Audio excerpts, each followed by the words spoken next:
In this video, I'm going to show you my top 5 tips on how you can implement exercises into your daily routine and set them as a habit so you can do them long term. Part of my job is to prescribe exercises to help people to train functionally, but also to get out of pain. However, if you're not very good at implementing these exercises, then these exercises are completely useless. And this can be a stumbling block for some people. So if this is you, then this is the perfect video for you. And a lot of the stuff I'm going to go through is based on James Clear's book called Atomic Habits, where he goes through how to form healthy habits and how to break unhealthy habits, and a lot of it is based on some really good research. So if you want to explore this further and deeper, then I highly recommend reading his book. So let's get started.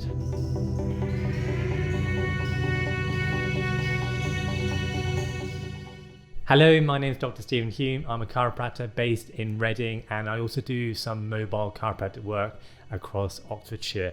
In today's video, I'm going to be looking at how you can implement exercise and make it into a habit so you can actually do it and achieve it long term. It's one thing wanting to do an exercise, but it's another thing actually implementing it particularly long term. So these 5 top tips, if you manage to follow them, you have a much better chance of actually putting it into place and actually getting them done. So the first one's going to be to put it into a routine or make it consistent.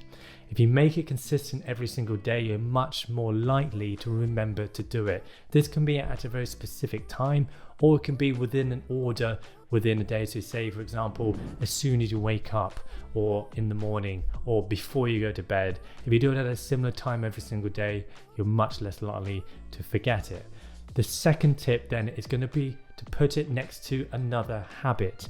Now, you might be thinking, I don't have any habits in the day, I don't have any routine. Everybody has a routine. Everybody wakes up in the morning fairly consistently. Might not be even a consistent time, but everybody wakes up.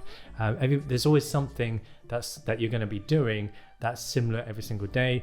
What do you do after you wake up in the morning? You're probably going to brush your teeth, you might have a shower. This is part of your routine.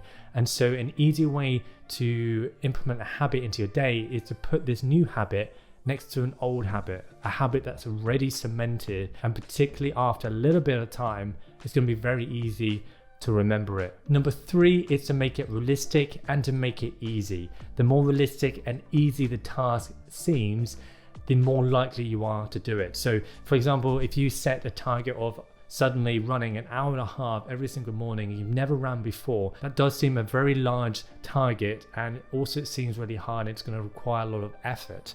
If this is where you start, most likely because of the motivation you're going to have at the beginning, fairly naturally, you're going to be fairly alright at the beginning, but after a few days or even a week or two, it's likely that you're not even going to do it because the target's just too big.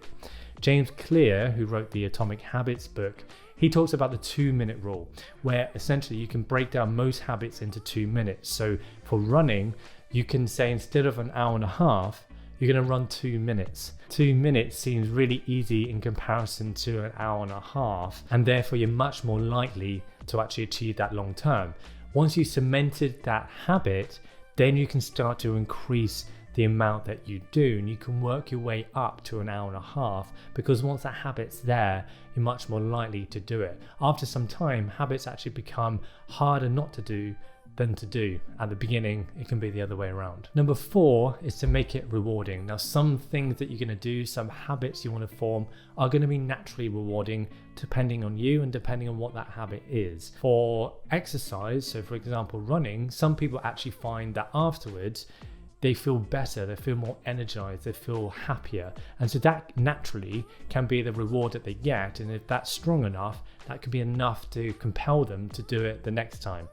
If this is not the case for you, and this might not be the case at the beginning, and particularly some of the exercises that you want to do for functional improvement, some exercises you might get from a chiropractor such as myself, they're not always that interesting. They can be quite boring and laborious.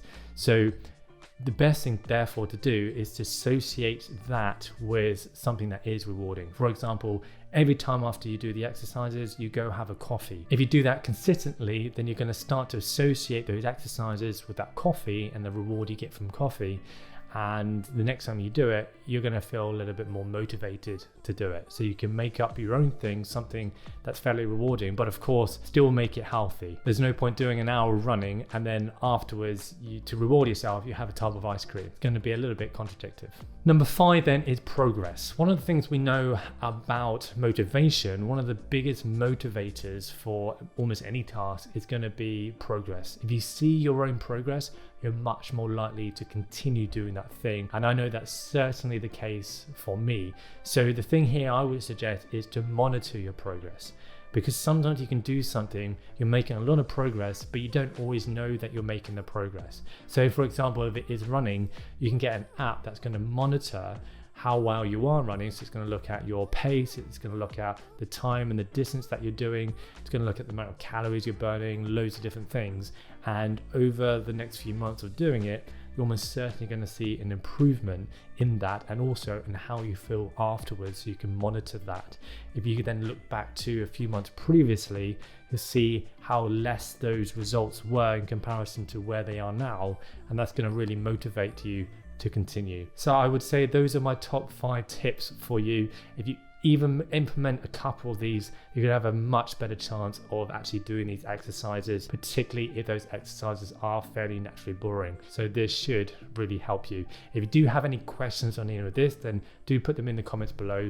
Don't forget to read James Clear's book on atomic habits if you're interested in forming habits and looking at this a little bit deeper. It's a very fascinating book. Otherwise, don't forget to subscribe, and I will see you on my next video. Take care. Bye bye.